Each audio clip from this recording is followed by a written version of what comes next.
नाशिक जिल्ह्यातील देवळा तालुक्यातील सांगवी येथील फिर्यादीने व्हर्च्युअल डिमेट अकाउंट ओपन केला असता शेअर मार्केटमध्ये गुंतवणूक करावी, आपणास 10 पट फायदा मिळेल असे अनोळखी नंबरवरून मोबाईलवर फोन आला असता फिर्यादीने यामध्ये 32,05,900 रुपये भरले. काही दिवसात 83,39,700 रुपये झाले. पुन्हा एकदा रक्कम काढायची असेल तर 20% रक्कम इन्कम टॅक्स म्हणून जमा करावी लागेल. हे फिर्यादी यांना समजतात.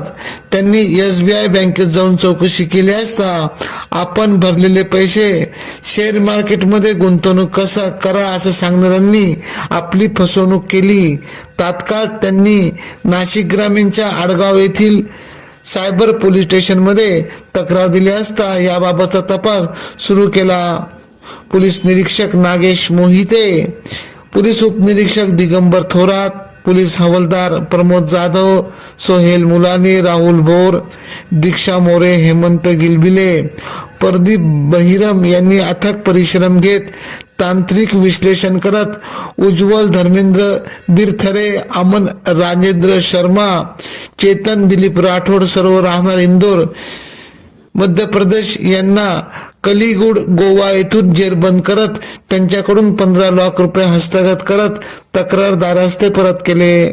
AKP न्यूज साठी ब्युरो चीफ अनवर खान पठाण, नाशिक.